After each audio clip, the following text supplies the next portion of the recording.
আসসালামু আলাইকুম ওয়া রাহমাতুল্লাহি ওয়া বারাকাতুহু। বিসমিল্লাহির রহমানির রহিম। আলহামদুলিল্লাহি রাব্বিল আলামিন ওয়াস সালাতু ওয়াস সালামু আলা সাইয়্যিদিল মুরসালিন নবিয়িনা মুহাম্মদ ওয়া আলা আলিহি ওয়া সাহবিহি আজমাইন, আম্মা বাদ। ফাকাদ ক্বালা আল মুআল্লিফু হাফিজাহুল্লাহু তাআলা আহকামুস সালাহ বাবুন ফি ওজুবিস সালাওয়াতিল খামস। আস-সালাতু হিয়া আকাদু আরকানিল ইসলাম বা'দা আশ-শাহাদাতাইন। وقد فرضها الله على نبيه محمد صلى الله عليه وسلم خاتم الرسل ليلة المعراج في السماء بخلاف سائر الشرائع، فدل ذلك على عظمتها وتأكد وجوبها ومكانتها عند الله. والصلاة في اللغة الدعاء، قال الله تعالى وصل عليهم إن صلاتك سكن لهم। মহান আল্লাহ সমস্ত প্রশংসা যে আল্লাহ পাক রব্বুল আলামিন একক, যার কোনো শরীক নেই। সে আল্লাহ পাকের যাবতীয় প্রশংসা যে আল্লাহ পাক রব্বুল আলামিন প্রত্যেক মুসলিম সাবালক সাবালিকার উপর 5 ওয়াক্ত সালাত নামাজ ফরজ করেছেন। এই নামাজ একটি গুরুত্বপূর্ণ ইবাদত, যে ইবাদতে বহু ইবাদত রয়েছে। একটি এমন গুরুত্বপূর্ণ ইবাদত যাতে বহু রকমের ইবাদত রয়েছে। এই সালাতে, এই নামাজে আল্লাহ পাক রব্বুল আলামিনের যেমন অন্তরের ইবাদত রয়েছে, বান্দা তার অন্তর দিয়ে, হৃদয় দিয়ে ইবাদত করে, খুশু, আল্লাহ পাক রব্বুল আলামিনের দিকে মনোযোগী হওয়া, ইবাদতে মনোনিবেশ করা। এইরকমই এতে রয়েছে বাচনিক ইবাদত, যা বিভিন্ন রকমের। তাতে রয়েছে আল্লাহ পাকের জিকির, তাতে রয়েছে তেলাওয়াত, তাতে রয়েছে তাসবিহ, তাতে রয়েছে তাকবীর, তাতে রয়েছে আল্লাহ পাক রব্বুল আলামিনের প্রশংসা, তাতে রয়েছে নবী মুহাম্মদ রাসূলুল্লাহ সাল্লাল্লাহু আলাইহি ওয়াসাল্লামের জন্য দোয়া, সালাত এবং সালাম, মুমিন বান্দাদের জন্য দোয়া, নিজের জন্য দোয়া। বাচনিক ইবাদত গুলি নামাজের ভিতরে বিভিন্ন রকমের রয়েছে। এছাড়া রয়েছে তাতে কর্মগত ইবাদত, আমলি ইবাদত। তাতে রয়েছে আল্লাহর সামনে দাঁড়ানো, কিয়াম। এই সালাতে রয়েছে আল্লাহর সামনে ঝুঁকে যাওয়া, রুকু। এই সালাতে রয়েছে আল্লাহ রাব্বুল আলামিনের সামনে সিজদায় লুটিয়ে পড়া। এতে রয়েছে বসে ইবাদত করা, বৈঠক ইত্যাদি। তো নামাজ, সালাত এমন একটি গুরুত্বপূর্ণ ইবাদত, যে ইবাদতের মতো ইবাদত আর নেই বললেই চলে। এই সালাত সম্পর্কে আলোচনা শুরু হবে। সালাত, নামাজ নির্ভরশীল তাহারাতের ওপর। সুতরাং প্রথমে লেখক তাহারাত, পবিত্রতা সম্পর্কে এই কিতাবে আলোচনা করেছেন, এবং যে কোনো এইরকমই ফিকহের কিতাব, যেগুলি মাসলা মাসাইলের কিতাব অথবা তার আগে হাদিসের কিতাব আইম্মায়ে কেরামগণ, উলামায়ে কেরামগণ সংকলন করেছেন, সেগুলিতে এইভাবেই তরতিব দেওয়া হয়েছে। প্রথমে পবিত্রতা, কারণ পবিত্রতা যদি ঠিক না হয় তাহলে তার পরের কাজ হচ্ছে সালাত, নামাজ, সেটা ঠিক হবে না।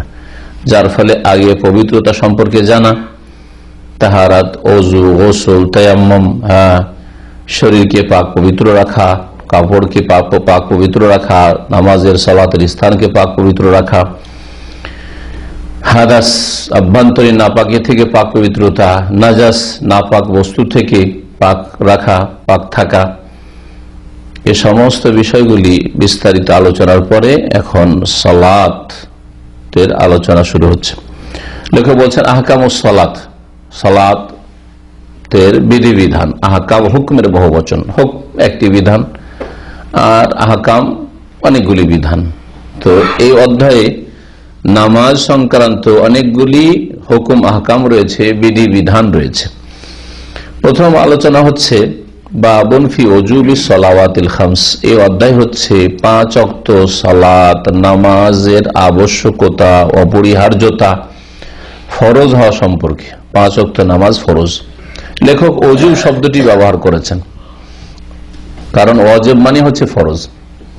কিন্তু আমাদের বাংলা ভাষাভাষী অথবা ভারতের অন্যান্য ভাষাভাষী, উর্দু ভাষী, এরা ফরজ ওয়াজিবে পার্থক্য করে থাকে, কারণ তাদেরকে এই শিক্ষায় দেওয়া হয়েছে যে ফরজ আর ওয়াজিবে কিছু পার্থক্য আছে। কিন্তু সঠিক অর্থে এবং অধিকাংশ আইম্মায়ে কেরামদের নিকটে, মুহাদ্দিসিনে কেরাম সকলের নিকটে এবং সালাফে সালেহিনদের কাছে সাহাবায়ে কেরাম, তাবেইন, তাবা তাবেইনদের ভাষায় ফরজ আর ওয়াজিবে কোনো পার্থক্য নেই। আপনার জন্য এই কাজটি করা ফরজ, আর আরেকবার বললাম যে আপনার জন্য এই কাজটি করা ওয়াজিব, দুটোতে পার্থক্য আছে।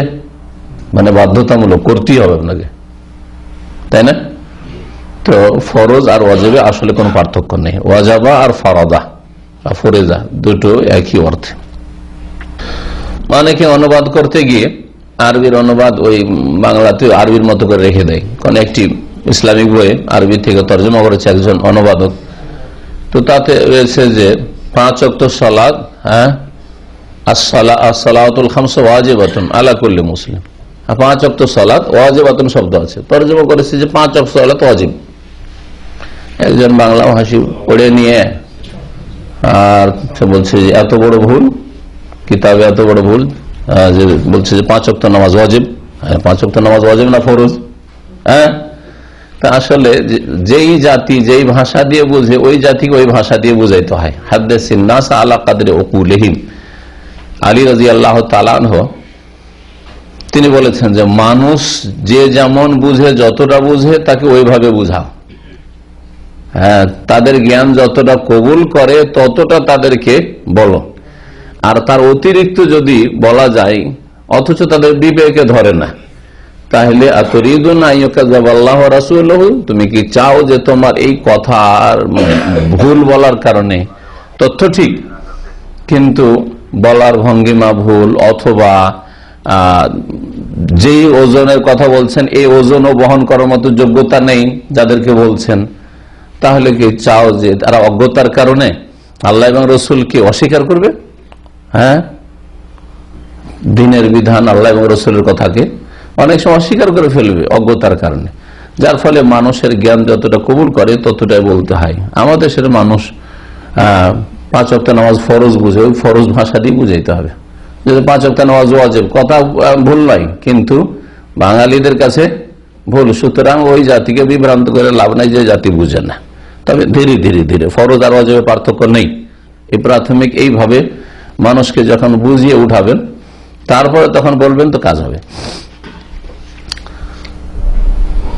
তো 5 ওয়াক্ত সালাত যে ফরজ এই বিষয় নিয়ে আলোচনা হবে। আর সালাতু হিয়া আকাদু আরকানিল ইসলাম বাদা শাহাদাতাইন, সালাত 5 ওয়াক্ত নামাজ, এই সালাতের তরজমা যে নামাজ, এটা ফার্সি ভাষা, ফার্সি থেকে উর্দুতে গেছে, উর্দু থেকে বাংলা হিন্দিতে গেছে। আমরা নামাজ বুঝি কিন্তু সালাত বুঝি। এটা আমাদের এমন অবস্থা যে আমাদের দিন সম্পর্কে এবং দিনের পরিভাষাগুলি সম্পর্কে জ্ঞানের ইলমের শোচনীয়তার প্রমাণ করে। এইরকমই দরুদ বুঝি কিন্তু সালাত আলা নবী বুঝি না, দরুদ ও সালাম। তো কথা হচ্ছে যে ইসলামিক পরিভাষাগুলি ব্যবহার করা, যেই ভাষা আল্লাহ বলেছেন ওই ভাষা দিয়ে আল্লাহর ইবাদতটিকে, আল্লাহ এই ইবাদতটিকে, এই ইবাদতকে যেটাকে নামাজ বলছেন সেটাকে নামাজ বলেননি, কি বলেছেন? সালাত বলেছেন। তা আপনাকে সালাত বলতে অসুবিধা দেখি? হজকে হজ বলছেন, জাকাতকে জাকাতই বলছেন, কিন্তু সিয়াম সওমকে রোজা বলে দিচ্ছেন। আল্লাহ তো রোজা বলেননি, সিয়াম বলেছেন, সওম বলেছেন। ওইরকম আল্লাহ তো নামাজ বলেননি, আল্লাহ সালাত বলেছেন। যার ফলে এই ভাষাগুলিকে ইসলামের দিকে ফিরিয়ে নিয়ে আসা, কোরআন এবং হাদিসে যেই শব্দগুলি আল্লাহ এবং তার রাসূল সাল্লাল্লাহু আলাইহি সাল্লাম উল্লেখ করেছেন, সেই শব্দগুলি ব্যবহার করাই হচ্ছে ঈমান, তাকওয়া এবং আল্লাহ এবং রসুলের কথার সাথে মহব্বত, ভালোবাসার দাবি। আর সালাত হয়ে আকাদু আরকানিল ইসলাম, সালাত হচ্ছে ইসলামের যতগুলি রকন রয়েছে সবগুলির মধ্যে সবচেয়ে বেশি গুরুত্বপূর্ণ বা তাকিদপূর্ণ। কিসের পরে? তার আগে এর চাইতে গুরুত্বপূর্ণ কোন বিষয় আছে? বাদা শাহাদাতাইন, দুইটি বাক্যের সাক্ষ্য প্রদানের পরে। তাহলে সালাতের আগে আর একটি বিষয় আছে ইসলামের। তাহলে স্তম্ভ বা খুঁটি, রোকন কয়টি? 5টি। প্রথম হচ্ছে কালেমা তাইয়্যিবা, যাতে দুটো অংশ রয়েছে, পার্ট। লা ইলাহা ইল্লাল্লাহ, আল্লাহ ছাড়া কোনো সত্য মাবুদ নেই, উপাস্য নেই, আল্লাহ পাকের একত্বের সাক্ষ্য প্রদান করা। আর মুহাম্মাদুন রাসূলুল্লাহ, মুহাম্মদ সাল্লাল্লাহু আলাইহি ওয়াসাল্লাম আল্লাহর প্রেরিত রাসূল, এটা হচ্ছে দ্বিতীয় বাক্য। এই দুটি কথার সাক্ষ্য প্রদান করা, এইভাবেই বলেন, অথবা আশহাদু আল্লা ইলাহা ইল্লাল্লাহ ওয়া আশহাদু আন্না মুহাম্মাদান রাসূলুল্লাহ বলেন, এক কথায় সাক্ষ্য প্রদান করা হচ্ছে শাহাদা। আর দুটি বাক্যের শাহাদা, সেই জন্য দুটি হচ্ছে শাহাদাতেন। শাহাদা একটি সাক্ষী, বা একটি সাক্ষ্য প্রদান, আর শাহাদাতেন মানে দুটো সাক্ষী বা দুটো কথার সাক্ষী দেওয়া।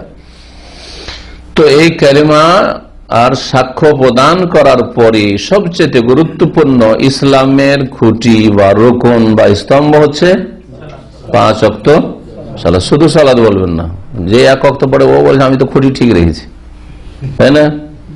যে মাঝে মাঝে পড়ে ও বলছে আমার তো খুঁটি ঠিক আছে, নামাজ পড়ি তো না, খুঁটি ঠিক রাখেন। 5 ওয়াক্ত নামাজ আল্লাহ 5 ফরজ করেছেন, 4 হইলে খুঁটি ঠিক নেই, জি 3 হলে ঠিক নেই, কোনদিন 5 কোনদিন 4 না। তারা বেনামাজিরই এক শ্রেণী, বিভিন্ন শ্রেণীর বিভিন্ন স্তরের বেনামাজি আছে, তারাও বেনামাজি। কারণ আল্লাহ রাব্বুল আলামিন 5 ফরজ করেছেন, 4 এইভাবে কবুল হবে না, আর 4 দিয়ে নাজাত পাওয়া যাবে না, 3 দিয়ে নাজাত পাওয়া যাবে না। আপনার খেয়াল খুশি ইবাদত করতে হবে, আল্লাহ যেভাবে ফরজ করেছে ওইভাবে আদায় করতে হবে। জি, ওয়াকাদ ফারাদাহাল্লাহু আলা নবিয়্যিহি মুহাম্মদ সাল্লাল্লাহু আলাইহি ওয়াসাল্লাম, এবং আল্লাহ রাব্বুল আলামিন এই 5 ওয়াক্ত সালাত ফরজ করেছেন তার নবী মুহাম্মদ সাল্লাল্লাহু আলাইহি সাল্লামের উপর, যিনি শেষ রাসূল, খাতামুর রাসূল, তারপরে আর কোন রাসূল নবী আসবেন না। কখন এটা ফরজ করেছেন? মেরাজের রাতে। কোথায় ফরজ করেছেন? ফিস সামাই, আকাশে। সালাত 5 ওয়াক্ত নামাজ এমন একটি ইবাদত আল্লাহ পাকের, যেটা জমিনে ফরজ হয়নি। কোথায় ফরজ হয়েছে? আকাশে প্রিয় নবী মুহাম্মদ সাল্লাল্লাহু আলাইহি সাল্লামকে নিয়ে গিয়ে সেখানে তাকে সম্বোধন করে ফরজ করা হয়েছে। ইন্নাল্লাহ কাদ ফারাদা আলাইকা ওয়া আলা উম্মাতিকা 50 সালাহ, তোমার ওপর এবং তোমার উম্মতের ওপর 50 ওয়াক্ত নামাজ ফরজ করা হইল। কমাতে কমাতে কমাতে কমাতে আল্লাহ পাক রব্বুল আলামিন যেন জাযায়ে খায়ের দান করেন মুসা আলাইহিস সালাতু সালামের ওপর, যে তিনি বারবার করে ফিরিয়েছিলেন, কত যে তিনি আমাদের মায়া করেছেন। চিন্তা করেন, না হলে তার দরকারি কি ছিল? আরে যে নামাজ পড়বে সে বুঝুক, আর যে নামাজ ছাড়বে সে বুঝুক, আমার তাতে কি, এটা বললেই তো হইতো। কিন্তু তিনি বারবার করে ফিরাচ্ছেন, ইরজি ইলা রাব্বিকা ফাসআলহু তাখফিফ ফাইন্না উম্মাতাকা লা তুতিকু যালিকা। হে মুহাম্মদ সাল্লাল্লাহু আলাইহি ওয়াসাল্লাম, যান, আপনি ফিরে যান আল্লাহর কাছে, আপনার রবের কাছে, এবং একটু হালকা করে চান, যে একটু আল্লাহ তুমি হালকা করে দাও, কারণ তোমার উম্মত বা আপনার উম্মত লা তুতিকু যালিকা, এই 50 ওয়াক্ত নামাজ আদায় করতে পারবে না। দেখেন 5 ওয়াক্তের দশা কি করেছে। জি, 5 ওয়াক্ত নামাজ শতকরা 95 জন পড়ে না। জি, এটা একটু কম করে বললাম, না হলে 97-98 জন পড়ে না। আকাশে ফরজ করা হয়েছে, এর থেকে গুরুত্ব বোঝা যায় যে আল্লাহ পাক এই নামাজ কোথায় ফরজ করেছেন? আসমানের ফরজ করেছেন। বেখেলাফে সাইরি শারাই, এর বিপরীত হচ্ছে অন্যান্য শরীয়তের বিধিবিধান। সমস্ত বিধিবিধান, হালাল হারাম জায়েজ না জায়েজ, সমস্ত হুকুম আহকাম জমিনে জিবরাইল আলাইহিস সালাম নিয়ে এসেছেন নবী সাল্লাল্লাহু আলাইহি ওয়াসাল্লামের কাছে। ওহী, সেটা কোরআনের আকারে হোক অথবা রাসূলুল্লাহ সাল্লাল্লাহু আলাইহি ওয়াসাল্লামের হাদিসের আকারে হোক, কিন্তু জমিনে হুকুমগুলি এসেছে। সালাত ও যাকাত কোথায় ফরজ হয়েছে? জমিনে ফরজ হয়েছে। হজ কোথায় ফরজ হয়েছে? সিয়াম সব জমিনে ফরজ হয়েছে। হিজাব পর্দা জমিনে ফরজ হচ্ছে। সুদ কোথায় হারাম করা হয়েছে? জমিনে হারাম করা হয়েছে, তাই না? খুন করা কোথায় হারাম করা হয়েছে? জমিনে সব হারাম করা হয়েছে। জেনা করা কোথায় হারাম করা হয়েছে? মদ কোথায় হারাম? সব জমিনে। সমস্ত আদেশ হোক অথবা নিষেধ হোক, সবগুলি জমিনে আল্লাহ পাক রব্বুল আলামিন হুকুম নাযিল করেছেন ফেরেশতার মাধ্যমে নবী করিম সাল্লাল্লাহু আলাইহি ওয়াসাল্লামের কাছে। পক্ষান্তরে 5 ওয়াক্ত সালাত ফরজ করার জন্য নবী সাল্লাল্লাহু আলাইহি ওয়াসাল্লামকে আল্লাহ পাক মেরাজে নিয়ে গেছেন। ফাদাল্লা যালিকা আলা আযমাতিহা, এটা প্রমাণ করে এই যে আকাশে আল্লাহ ফরজ করেছেন, মেরাজের রাতে ফরজ করেছেন, এটা প্রমাণ করে যে নামাজ কত মহত্বপূর্ণ, সালাতের আজমত, মহত্ব। ওয়া তাআক্কুদ ওজুবিহা, এবং এর ফরজ হওয়াটা কত শক্ত, কত অকাট্য ফরজ। ও মাকানাতু ইনদাল্লাহ, এবং আল্লাহ রাব্বুল আলামিনের কাছে এই নামাজের সালাতের কত মর্যাদা রয়েছে, গুরুত্ব রয়েছে, যে তিনি আসমানে ফরজ করেছেন। এখন সালাতের শাব্দিক অর্থ এবং তার সংজ্ঞা বর্ণনা করছেন। সালাতের শাব্দিক অর্থ হচ্ছে দোয়া। সালাত মানে হচ্ছে দোয়া। জি, কোরআনে কারীমের সূরা তওবার আয়াত নম্বর 103 এ মহান আল্লাহ ইরশাদ করেছেন নবী মুহাম্মদ রাসূলুল্লাহ সাল্লাল্লাহু আলাইহি ওয়াসাল্লামকে যে খুয মিন আমওয়ালিহিম সাদাকা, তোমার উম্মতের মুসলিমদের ধন সম্পদ থেকে যাকাত নাও। রাসূলুল্লাহ সাল্লাল্লাহু আলাইহি ওয়াসাল্লামকে হুকুম হচ্ছে যারা মুসলিম শাসক হবেন তাদের উপর ফরজ দেশবাসীর কাছ থেকে তাদের ধন সম্পদে যাকাত আদায় করা এবং খোঁজ খবর কে যাকাত দিচ্ছে না। তো এই জাকাতের মাধ্যমে তাদেরকে পাক পবিত্র করবে, তাদের আত্মা পরিশুদ্ধি করবে, তাদের ধন সম্পদ পাক পবিত্র হবে হারাম থেকে। ওয়াসাল্লি আলাইহিম, এবং তাদেরকে তুমি দোয়া দাও। হে নবী সাল্লাল্লাহু আলাইহি ওয়াসাল্লাম তাদেরকে কি করো? দোয়া দাও। সাল্লি আলাইহিম মানে উদউ লাহুম, তাদের জন্য দোয়া করো। এই জন্য নবী করিম সাল্লাল্লাহু আলাইহি ওয়াসাল্লামের কাছে এই আয়াত নাযিল হওয়ার পরে কোন সাহাবী যাকাত নিয়ে আসতেন যে ইয়া রাসূলুল্লাহ, এই আমার যাকাত ফরজ হয়েছে, যাকাতটা আপনি নেন। বন্টন কে করতেন? রাসূলুল্লাহ সাল্লাল্লাহু আলাইহি ওয়াসাল্লাম। যাকাত দেনেওয়ালা নবী সাল্লাল্লাহু আলাইহি ওয়াসাল্লামের কাছে গিয়ে যাকাত জমা করে দিবে, আর তারপরে বন্টন হবে কার কাছ থেকে? নবী সাল্লাল্লাহু আলাইহি ওয়াসাল্লামের কাছ থেকে। এইরকমই তার ইন্তেকালের পরে প্রথম খলিফা আবু বকরের কাছে জমা করবে, দ্বিতীয় খলিফা ওমরের কাছে, তৃতীয় খলিফা ওসমানের কাছে, চতুর্থ খলিফা আলী রাদিয়াল্লাহু তাআলা আনহু আজমাইন তাদের কাছে। এইভাবে, এবং তারা আমানতের সাথে সেটা যার হকদার তাদের কাছে পৌঁছে দেবেন। এইভাবে যদি পরিকল্পিতভাবে, সুন্দরভাবে, সুষ্ঠুভাবে যাকাত কালেকশন হয় আর তারপরে যারা হকদার তাদের কাছে পৌঁছানো হয়, তাহলে অল্প কিছুদিনের মধ্যে দেশের অভাব দূর হয়ে যাবে, গরিব থাকবে না। আর তাই হয়েছিল ওমর ইবনে আব্দুল আজিজ রাহমাতুল্লাহ আলাইহি জামানায় 95-97 হিজরির দিকে, তার নবী সাল্লাল্লাহু আলাইহি ওয়াসাল্লাম ইন্তেকালের মাত্র 85-87 বছর পরে, 100 বছর পুরা হয়নি। মানুষ যাকাত নিয়ে গরিব খুঁজে বেড়াইতো, ফকির খুঁজে বেড়াইতো, যাকাত কেউ নিতে চাইতো না, বলছে না নেব না, আমার কাছে আছে, আমি যাকাত নিতে পারবো না। যাকাত নেওয়ার লোক খুঁজে পাওয়া যেত না। আর এখন যাকাত বের করে এত ধন সম্পদ, এত ধনী মুসলিমদের মধ্যে যাকাত দিয়ে গরিবই দূর হয় না, দারিদ্র মোচন হয় না। কারণ এক তো যাকাত ঠিকভাবে যতটা আল্লাহ ফরজ করেছে আদায় করা হয় না, অল্প কিছু লোকই যাকাত দিচ্ছে। তারপরে যাকাতটা ঠিকভাবে বন্টন হওয়া উচিত সেটাও হয় না, কোনোটাই হয় না। যার ফলে গরিবই থেকে যাচ্ছে, অভাব থেকেই যাচ্ছে, আর যাকাত দিয়ে আর্থিক সমস্যার কোনো সমাধান হয় না। পক্ষান্তরে সরকার যদি আল্লাহ ভীরু হয় এবং আমানতের সাথে তিনি আদায় করেন এবং জনগণ আমানতের সাথে আদায় করে দেয়, আর তারপরে সেটা যদি আমানতের সাথে বন্টন হয়ে যায়, তাহলে দেশে লিস্ট করা হবে যে কোন গ্রামে, কোন এলাকায়, কোন ডিস্ট্রিক্টে কত গরিব আছে, আর তাদের ওই 2-4 পয়সা করে নাম দিয়ে এক একজনকে এক একটা করে ক্ষুদ্র ব্যবসা বাণিজ্য বা কিছু একটা গাড়ি, একটা অটো রিক্সা দিয়ে দিল। এইরকম মেলা কিছু আছে যেগুলি করে দিয়ে দিল, ওতে রুজি রোজগার হচ্ছে, ওর যাকাত নেওয়ার দরকার কি? এটা হচ্ছে যাকাতের উদ্দেশ্য। যাকাতের উদ্দেশ্য ফকির বাড়ানো নয়। হ্যাঁ, যে শাড়ি কিনে নিয়ে চলে আসবেন আর লুঙ্গি কিনে নিয়ে চলে আসবেন, এমন একেবারে নিম্নমানের শাড়ি আর লুঙ্গি শুধু দেখাবার জন্য যে যাকাত দিচ্ছে, আর গোটা এলাকার যত গরিব আছে শাড়িগুলো নিয়ে আসে আর লুঙ্গিগুলো নিয়ে এসে ব্যবহার করা যায় না, পরাও যায় না, সেগুলি নিয়ে গিয়ে কি হয়, সেগুলি নেকড়ার কাজে লাগে, কেনার কাজে লাগে। আর যে যাকাত দিল তার রিয়াকারী, লোক দেখানো যাকাত হইল। এই হচ্ছে যাকাতের অবস্থা বর্তমান। ওয়াসাল্লি আলাইহি, কথা বলছিলাম, দোয়া দিতে বলেছেন নবী সাল্লাল্লাহু আলাইহি ওয়াসাল্লাম। যাকাত যারা নিয়ে আসতো তাদেরকে দোয়া দিতেন এই আয়াতের উপর আমল করে। আল্লাহ কোরআন নাযিল করেছেন কিসের জন্য?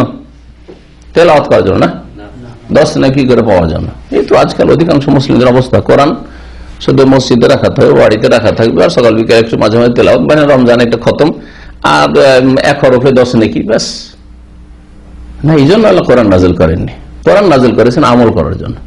নিজে আমল করবেন, অন্যরাকে আমল করতে উৎসাহিত করবেন, দাওয়াত দেবেন। হ্যাঁ, নিজে আলোকিত হবেন, অন্যদেরকে আলোকিত করবেন। কোরআনের প্রত্যেকটি কথার উপরে আমল করতে হবে। ওয়াসাল্লি আলাইহিম, তাদের আল্লাহ বলছেন এই কথার উপর আমল করে নবী সাল্লাল্লাহু আলাইহি ওয়াসাল্লামের কাছে যাকাত যখন আসতো নিয়ে লোকেরা, বলতে আল্লাহুম্মা সাল্লি আলা আলি ফুলান, আল্লাহ অমুক এবং অমুকের বংশধরের উপর, হ্যাঁ, পরিবার পরিজনের উপর কি করো, তুমি রহমত করো। এই দোয়া দিতেন। সাল্লি আলাইহি মানে উদুল্লাহ, তাদের জন্য দোয়া করো।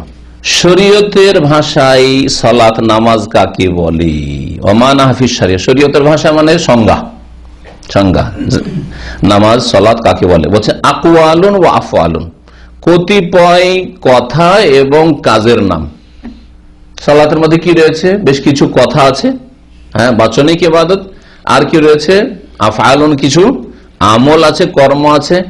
মাখসুসা, যেগুলি বিশেষ, আপনার খেয়াল খুশি না, বিশেষ বিশেষ যেভাবে বলে দেওয়া হয়েছে, যখন যেটা বলা হয়েছে, যেটা আগে বলা হয়েছে সেটা আগে, যেটা পরে বলা হয়েছে সেটা পরে, শুরু বলে দেওয়া হয়েছে, শেষও বলে দেওয়া হয়েছে, তাই না? আগে দাঁড়াবেন না, আগে রুকু না, আগে সেজদা না, আগে বৈঠক, সব বলা হয়েছে, তাই না? জি হ্যাঁ, আপনি এর উল্টো পাল্টা করতে পারবেন না। যেইভাবে বলা হয়েছে, যখন যেটা বলতে বলা হয়েছে ওইটা বলতে হবে, যখন যেটা করতে বলা হয়েছে ওইটা করতে হবে। বলছেন যে কতিপয় বিশেষ কথা এবং কাজের নাম মুফতাতাহুন বিত্তাকবীর, যেটা শুরু হয় কি দিয়ে? তাকবীর দিয়ে, আল্লাহু আকবার দিয়ে। তাহলে নামাজ কি দিয়ে শুরু হয়? আল্লাহু আকবার দিয়ে শুরু হয়, নাওয়াইতো দিয়ে শুরু হয় না, জায় নামাজের দোয়া দিয়ে শুরু হয় না, ইক্তাদায়ে তো বেহাজাল ইমাম দিয়ে শুরু হয় না, আনা ইমামুল ইমান হাজারা ওয়ামাল্লাম ইহজর দিয়ে ইমামের নামাজ শুরু হয় না। কি দিয়ে শুরু হয়? তাকবীর দিয়ে শুরু হয়, আল্লাহু আকবার, এই দিয়ে নামাজ শুরু। আল্লাহু আকবার বলার পিছনে কিছু বলে তারপরে নামাজ শুরু করছেন, সবগুলি বেদাত করছেন। এটি ইসলামের নামাজও না, এটি আল্লাহ এই নামাজ দেননি এবং রাসূলুল্লাহ জীবনে এইরকম নামাজ পড়েননি।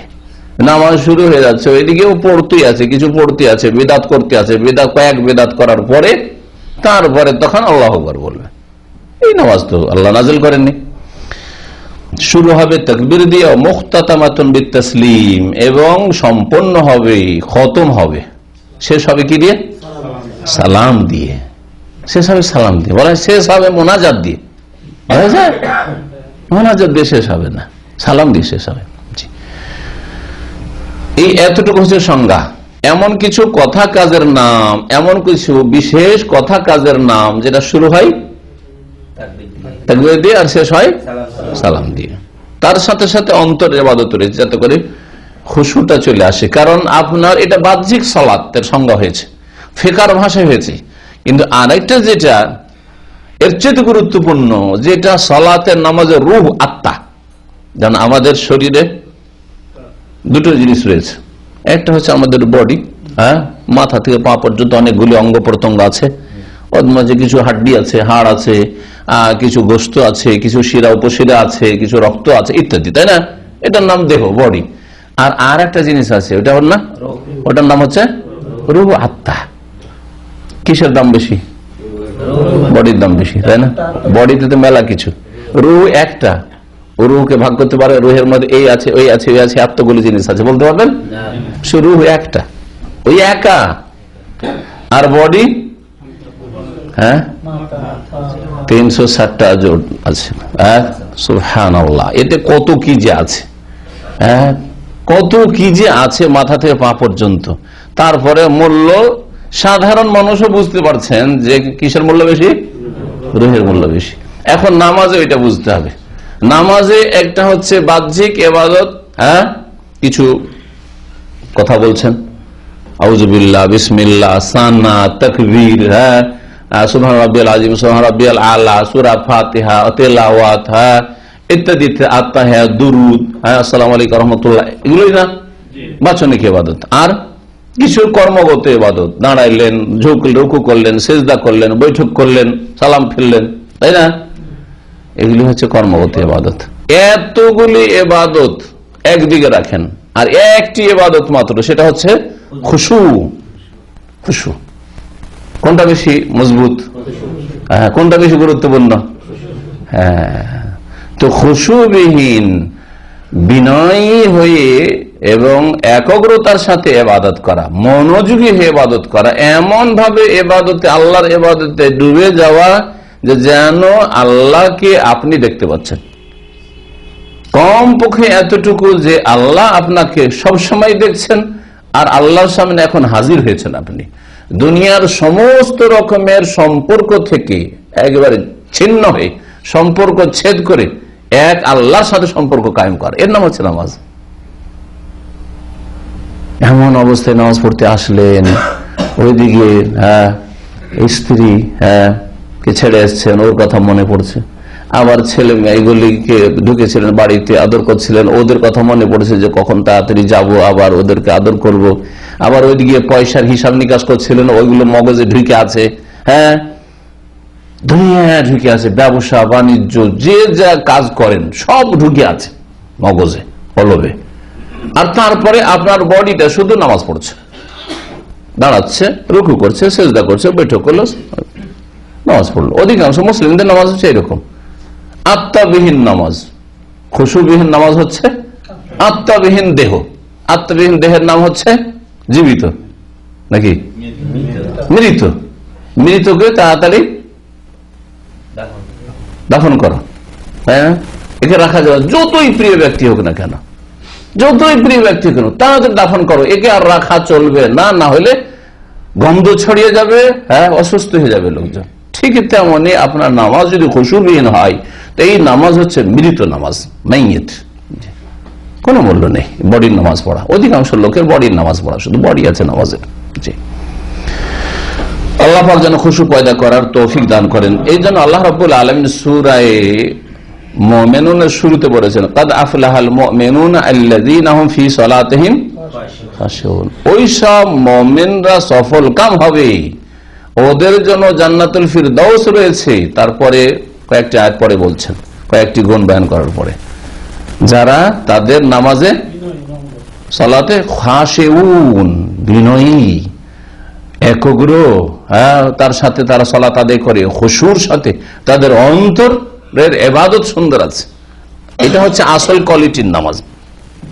এভাবে নামাজ পড়ার চেষ্টা করবেন, দুনিয়ার সমস্ত সম্পর্ক থেকে ছিন্ন হয়ে যাতে করে আল্লাহর সাথে সম্পর্ক কায়েম করতে পারেন। এই হিকমতের কারণেই আজানের পরে বেশ কিছুক্ষণ আপনাকে সময় দেওয়া হচ্ছে, যাতে করে তাড়াতাড়ি মসজিদে এসে সুন্নতগুলি পড়ে বা তাহিয়াতুল মসজিদ পড়ে ধীরে ধীরে ধীরে দুনিয়ার সাথে সম্পর্ক ছিল সম্পর্ক পুরোপুরি ছেদ করে তারপরে ফরজ নামাজে ঢোকেন। আর দৌড়তে দৌড়তে আসলেন, ছুটে দেখছেন নামাজ শুরু হয়ে গেছে, এইদিকে হাফসাচ্ছেন, তারপরে এসে কোন রকম নামাজে লাগলেন, আর তারপরে আবার তাড়াতাড়ি সালাম ফিরে কোন দিকে যাব এই চিন্তায় ঢুকে আছে, তো কি করে খুশু হবে, কি করে খুশু হবে? জি, আল্লাহ পাক যেন নামাজে খুশু পয়দা করা তৌফিক দান করেন। সুম্মিয়াত বিযালিকা, এই সালাতকে সালাত কেন বলা হয়? সালাতে বেশ সালাতের সংজ্ঞা হয়ে গেল, তো সালাতকে সালাত কেন বলা হয়? কারণ সালাতে বেশ কিছু ইবাদত রয়েছে, তার মধ্যে একটি গুরুত্বপূর্ণ ইবাদত হচ্ছে দোয়া। গুরুত্বপূর্ণ ইবাদত হচ্ছে দোয়া। সালাতের মধ্যে মেলা কিছু আছে, কিন্তু গুরুত্বপূর্ণ ইবাদত হচ্ছে দোয়া। কারণ দোয়া শব্দটি অনেকগুলি ইবাদতকে আবার শামিল।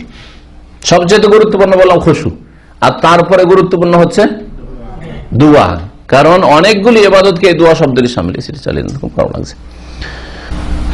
বলছেন যে সালাতকে সালাত, নামাজকে সালাত কেন বলে? ইস্তেমালে আলা দোয়া, কারণ এই নামাজে দোয়া শামিল রয়েছে। ফাল মুসাল্লি লা ইয়ানফাকু আন দুআ ইবাদা আও সানাইন আও তালাবিন, কারণ মুসাল্লি একজন নামাজি মানুষ নামাজের অবস্থায় দোয়াই থাকে, দোয়াই থাকে। সেই দোয়া কয় রকমের? ইবাদতগত দোয়া। অধিকাংশ উলামারা ভাগ করেছেন দোয়াকে দুই ভাগে, দোয়া ইবাদা এবং দোয়ায়ে মাসআলা। মাসআলা মানে তলব। এখানে আর একটা বলছেন সানা। সানা ওটাও হচ্ছে ইবাদত, কিন্তু বলা যেতে পারে সানা মানে গুণগানমূলক দোয়া। তাহলে একরকম দোয়া হচ্ছে ইবাদতগত দোয়া, আল্লাহ পাকের ইবাদত করছেন মানে আল্লাহকে ডাকছেন আপনি। জি, আর গুণগানমূলক দোয়া আল্লাহ পাকের আপনার কাছে কিছু চাইছেন না, কিন্তু আল্লাহ পাকের গুণগান পেশ করছেন, যেমন আলহামদুলিল্লাহ রাব্বিল আলামিন, আর রহমানির রহিম, মালিক ইয়াউমিদ্দিন, ইয়্যাকা না'বুদু।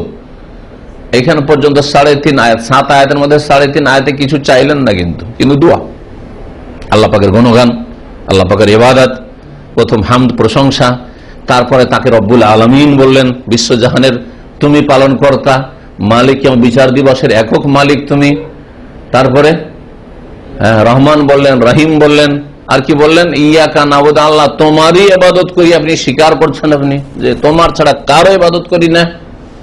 এই সবগুলি হচ্ছে দোয়ায়ে ইবাদা। আর তারপরে 3.5 আয়াতে ওয়া ইয়াকা নাস্তাইন অর্ধেক আয়াত, তারপরে ইহদিনাস সিরাতাল মুস্তাকিম সিরাতাল্লাযিনা আনআমতা আলাইহিম গায়রিল মাগদুবি আলাইহিম ওয়ালাদ-দাল্লিন। এটা হচ্ছে দুআয়ে মাসআলা বা তলব, এটা তলব করছেন যে আল্লাহ তোমার কাছে সাহায্য চাই, তুমি সাহায্য করো।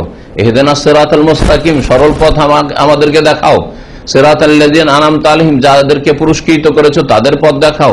গায়রিল মাগদুবি আলাইহিম ওয়ালাদ-দাল্লিন, যাদের উপর তোমার গজব হয়েছে এবং যারা পথভ্রষ্ট গোমরা, তাদের পথে নিয়ে যেও না। ইহুদি খ্রিস্টানদের পথে চালাইও না, তাদের উপর গজব হয়েছে এবং তারা গোমরা পথভ্রষ্ট। তো বলছেন যে মুসল্লি নামাজের অবস্থায় সব সময় দোয়ায় থাকে, হয় দোয়া এবাদতগত দোয়া, আও সানা অথবা গুণগানগত দোয়া, আও তালাব অথবা যাচ্ছাগত দোয়া, তলব, আল্লাহর কাছে তলব করছেন।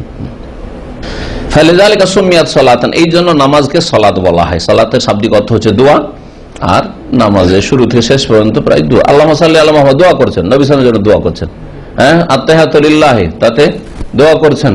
সালাম আসসালামু আলাইকা, নবীর জন্য সালাম মানে শান্তি চাইলেন আপনি। তারপরে ওয়া আলা ইবাদিল্লাহিস সালিহিন, হ্যাঁ, আসসালামু আলাইনা ওয়া আলাইনা, নিজের জন্য, ওয়া আলা ইবাদিল্লাহিস সালিহিন, যে কোনো বান্দার জন্য, ফেরেশতার জন্য, মুমিন জিনের জন্য, মুমিন মানুষের জন্য দোয়া করলেন আপনি। দোয়া মাসুরা, সব দোয়া। এইরকম সুবহান রাব্বিয়াল আযীম, সুবহান রাব্বিয়াল আলা, এগুলি হচ্ছে গুণগানগত দোয়া। আল্লাহ পাক রব্বুল আলামিন, সানা, জি, আল্লাহ পাকের প্রশংসা করছেন, মহত্ব বয়ান করছেন। ওয়াকাদ ফুরিজাত লাইলাতুল ইসরা, আর নৈশ ভ্রমণের রাত। ইসরা মানে হচ্ছে রাতের ভ্রমণ। নবী সাল্লাল্লাহু আলাইহি ওয়াসাল্লামকে মেরাজে যে নিয়ে যাওয়া হয়েছিল, এটাকে ইসরা বলা হয়। সুবহানাল্লাযী আসরা, রাতের ভ্রমণের। মেরাজের রাতে ফরজ করা হয়েছিল কাবলাল হিজরাতে খামসা সালাওয়াতিন, হিজরতের আগে, মক্কা থাকাকালীন, যখন আজান দেওয়া সম্ভব না কাফেরদের মাঝে, যখন জামাত করা সম্ভব নয়, কাফেররা জামাত করতে দিবে না, তারপর নামাজ ফরজ হচ্ছে। এটা আর একটা গুরুত্বপূর্ণ দিক, যেটা অনেক সময় খেয়াল করেননি, যে মক্কা হচ্ছে কাফেরদের দখলে। এমন সময় নামাজ ফরজ হচ্ছে যে সময় আজান দিতে পারা যাবে, দিতে দেবে? মক্কা কাফেররা দিতে দেবে না, কারণ তাদের দখলে। তারা 360টি মূর্তির পূজা করছে, ওখানে আজান দিতে দেবে? আপনাকে মন্দিরে আজান দিতে দেবে?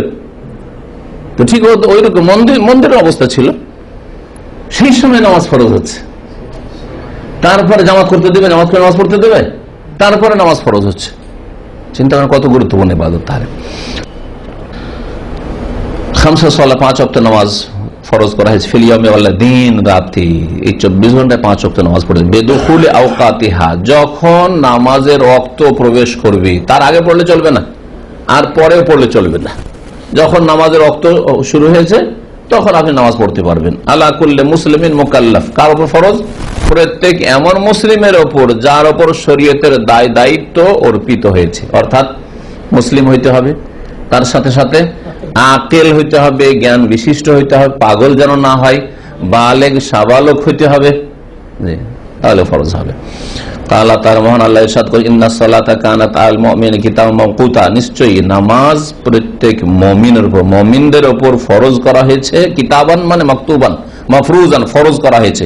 মাওকুতা, ওয়াক্ত মোতাবেক, সময় মতো, তার সময় নির্ধারিত রয়েছে। এই জন্য যেই দিন মেরাজ হয়েছিল রাতে, তার পরের দিনেই জিবরাইল আলাইহিস সালাম এসেছিলেন মক্কায় এবং 2 দিন অবস্থান করেছিলেন। 10 ওয়াক্ত নামাজ পড়িয়েছিলেন। প্রথম 5 ওয়াক্ত প্রথম দিনের আউয়াল ওয়াক্তে পড়িয়েছিলেন, আর দ্বিতীয় দিনের 5 ওয়াক্ত নামাজ শেষ ওয়াক্তে পড়িয়েছিলেন। আর তারপরে বলেছে, মুয়াত্তা মালিকে হাদিস রয়েছে, নবী সাল্লাল্লাহু আলাইহি ওয়াসাল্লামকে বলেন জিবরাইল আলাইহিস সালাম যে, হে মুহাম্মদ সাল্লাল্লাহু আলাইহি ওয়াসাল্লাম, আল ওয়াক্ত মা বাইনা হাযাইনি, এই যে নামাজের ওয়াক্ত, এই যে দুটো টাইমে পড়াইলাম 2 দিন, এর মাঝে আউয়াল ওয়াক্ত, মাঝামাঝি ওয়াক্ত, শেষ ওয়াক্ত, এর মাঝে।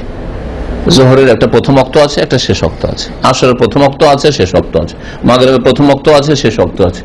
এশার প্রথম ওয়াক্ত আছে, শেষ ওয়াক্ত আছে। ঠিক ফজরের আউয়াল ওয়াক্ত আছে, তার আগে নামাজ হবে না, আর শেষ ওয়াক্ত আছে, তারপর ইচ্ছা করে যদি আপনি অবহেলা করে যে পড়বো করে, তাই নামাজ হবে না। শরীয়তি যদি কোনো কারণ, শরীয়তি কারণ ভুলে যাওয়া অথবা অনিচ্ছাকৃত ঘুমিয়ে যাওয়া। এছাড়া গাড়িতে ছিলাম, বিমানে ছিলাম, অথবা আমি ব্যস্ত ছিলাম, কাজে ছিলাম, এসব চলবে না। ওই রকম ক্ষেত্রে কাজা ইসলামে নেই, যেই কাজাগুলি আমাদের দেশের অধিকাংশ লোকেরা করে থাকে। মাওকুতা কিতাবান মানে মাফরুজা, ফরজ করা হয়েছে ফিল আওকাত আল্লাতী বায়্যানাহা রাসূলুল্লাহ সাল্লাল্লাহু আলাইহি ওয়াসাল্লাম, এমন নির্দিষ্ট সময়গুলিতে যা রাসূলুল্লাহ সাল্লাল্লাহু আলাইহি ওয়াসাল্লাম বিস্তারিত বর্ণনা করে দিয়েছেন, বিকৌলি তার বচন দ্বারা, কথার দ্বারা, ও বিফিলিহি এবং তার কর্ম দ্বারা। নবী সাল্লাল্লাহু আলাইহি ওয়াসাল্লাম নামাজ পড়ে দেখিয়ে দিয়েছেন যে এই সময়গুলিতে আমি নামাজ পড়ছি, ওই সময় তোমরা নামাজ পড়ো। আল্লাহ পাক নামাজ সম্পর্কে বহু আয়াত কোরআনে কারিমে রয়েছে, তার মধ্যে আর দু একটি আয়াত শুনেন। আরো আল্লাহ ইরশাদ করছেন সূরা বাইয়ানার আয়াত নম্বর 5-এ, আর আগের আয়াতটি যেটা নামাজের ওয়াক্ত সম্পর্কে একটি আয়াত কোরআনে কারিমে রয়েছে যে নামাজের ওয়াক্তেই নামাজ পড়তে হবে, ওয়াক্তের বাইরে নামাজ হবে না। এটি হচ্ছে সূরা নিসার আয়াত নম্বর 103। মহান আল্লাহ ইরশাদ করেছেন সূরা বাইয়ানা, ওমা উমিরু ইল্লা লিয়াবুদুল্লাহ মুখলিসিনা লাহুদ্দিন হুনাফা ওয়া ইউকিমুস সালাহ, তাদেরকে একমাত্র আদেশ দেওয়া হয়েছে, অর্থাৎ মুসলিমকে একমাত্র আদেশ দেওয়া হয়েছে, প্রত্যেক মানুষকে দেওয়া হয়েছে, কিন্তু যারা কাফের অস্বীকার করেছে তারা নামাজ পড়ে লাভ নেই। এখানে সম্বোধন সমস্ত মানুষ, ওমা উমিরু সমস্ত মানুষকে একমাত্র নির্দেশ দেওয়া হয়েছে কি, ইল্লা লিয়াবুদুল্লাহ মুখলিসিন, যে তারা একমাত্র আল্লাহর ইবাদত করবে, মুখলিসিন লাহুদ্দিন, তার জন্য তাদের আনুগত্যকে নিখুঁত নির্ভেজাল করে, একমাত্র আল্লাহর অনুগত হয়ে, হুনাফা এবং একগ্রতার সাথে, আল্লাহ অভিমুখী হয়ে, হানিফের বহু বচন, ওয়া ইউকিমুস সালাত, এবং তাদেরকে আদেশ করা হয়েছে যে তারা সালাত কায়েম করে নামাজ পড়বে। তো নামাজ পড়া হচ্ছে আল্লাহ পাকের আদেশ, জি, এই আদেশই আল্লাহর পক্ষ থেকে রয়েছে। মহান আল্লাহ আরো বলে সূরা ইব্রাহিম আয়াত নম্বর 31 দেখেন, এতে আল্লাহ বলছেন কুল, হে নবী বলে দাও, লি ইবাদি, আমার বান্দাদেরকে, আল্লাহ বলছেন যে আমার বান্দাদেরকে তুমি জানিয়ে দাও, আল্লাযীনা আমানু, ওই বান্দাদেরকে যারা মুমিন মুসলিম হয়েছে, মুসলিমদেরকে আল্লাহ জানিয়ে দিতে বলছেন, ইউকিমুস সালাহ, যেন তারা নামাজ কায়েম করে, সালাত প্রতিষ্ঠা করে। আব্দুল্লাহ বিন উমর রাদিয়াল্লাহু তাআলা আনহু থেকে সহিহান বুখারী মুসলিমের হাদিসে রয়েছে, নবী করিম সাল্লাল্লাহু আলাইহি ওয়াসাল্লাম বলেছেন, বুনিয়াল ইসলাম আলা খামস, ইসলামের বুনিয়াদ রাখা হয়েছে 5টি বস্তুর উপর। শাহাদাতু আল্লা ইলাহা ইল্লাল্লাহ, এই কথার সাক্ষ্য প্রদান করা যে আল্লাহ ছাড়া কোনো সত্য মাবুদ নেই, ওয়া আন্না মুহাম্মাদান রাসূলুল্লাহ, আর এই কথার সাক্ষ্য প্রদান করা যে মুহাম্মদ সাল্লাল্লাহু আলাইহি ওয়াসাল্লাম আল্লাহর রাসূল, এটা হচ্ছে প্রথম ইসলামের খুঁটি। তারপরে ওয়া ইকামাতুস সালাহ, বা ইকামুস সালাহ, আর সালাত কায়েম করা, প্রতিষ্ঠা করা, যেভাবে আল্লাহ পাক কায়েম করতে বলেছে, রাসূলুল্লাহ সাল্লাল্লাহু আলাইহি ওয়াসাল্লাম কায়েম করেছেন 5 ওয়াক্ত সালাত টাইম মতো, এবং পুরুষদের জন্য মসজিদে এসে, জি, আর নবী সাল্লাল্লাহু আলাইহি ওয়াসাল্লামের তরিকায় বিভিন্ন দিক রয়েছে নামাজ কায়েম করার। নামাজ কায়েম করার পদ্ধতি বা নামাজ কায়েম কেমন করে হবে, এই বিষয়ে একটা আমার বিস্তারিত আলোচনা আছে, শুনে নিতে পারবেন। তারপরে লেখক 3টি মাসআলা উল্লেখ করেছেন, গুরুত্বপূর্ণ মাসাইলগুলি রয়েছে। প্রথম মাসআলা হচ্ছে ইয়ালজামু ওয়ালিয়াস সাগীরে আন ইয়ামুরাহু বিস-সালাতি ইযা বালাগা 7 সিনিন, যার অভিভাবক ছেলে মেয়েদের, তাদের ওপর ফরজ হচ্ছে, ইয়ালজামু আবশ্যক, যে নিজের ছেলে মেয়েদেরকে নির্দেশ দেবে সালাতের জন্য, নামাজের জন্য, যখন 7 বছর বয়স হবে। আর এটা উচিত, এটা কোনো সুন্নত মুস্তাহাব না। 7 বছর হইতেই ছেলেকে কি বলেন, চলো নামাজ পড়তে যায়, চলো নামাজ পড়তে যাই, সাথে করে নিয়ে যাবেন আপনি। জি হ্যাঁ, মেয়ে হইলে আপনার স্ত্রীকে বলবেন যে সাথে করে নামাজ পড়ো, অথচ ফরজ হয়নি। 7 বছর বয়সে ফরজ হয় না, ছেলেরও ফরজ হয় না, মেয়েরও ফরজ হয় না, কিন্তু আপনাকে কি করতে হবে, হুকুম করতে হবে। ওয়াইন কানাত লা তাজিব, যদিও তখন ফরজ হয় নাই 7 বছর বয়সে, ওয়ালাকিন লিয়াহতাম্মা বিহা, কেন তাহলে 7 বছর হুকুম করবেন ছেলে মেয়েকে, যাতে করে এই নামাজের গুরুত্ব আপনি দেন আপনার ছেলে মেয়েদের, এবং ছেলে মেয়েও নামাজের গুরুত্ব দিতে লাগে। 7 বছর থেকে যদি অভ্যাস হয়ে যায়, বড় হয়ে বলবে যে আমার মন এই পড়ানো কখন শুরু করেছিলাম, সারা জীবন আমি নামাজ পড়ছি, যখন থেকে আমার স্মরণ হচ্ছে তখন থেকে নামাজ পড়ছি, বলবে না বলবে না? হ্যাঁ বলবে। 7 বছরের কথা অনেকের মনে থাকে, অনেকের মনে থাকবে না। হ্যাঁ, আমাদের মনে পড়ছে যে আমাদের কখন যে প্রথম নামাজ শুরু করেছি মনে নেই।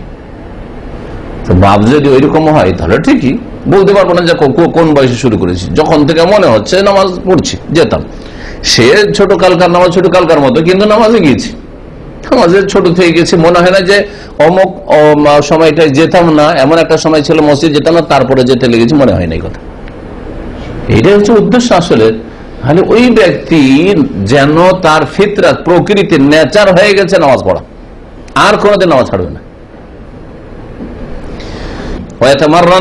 এবং নামাজের জন্য কি করে, হ্যাঁ অভ্যস্ত হয়।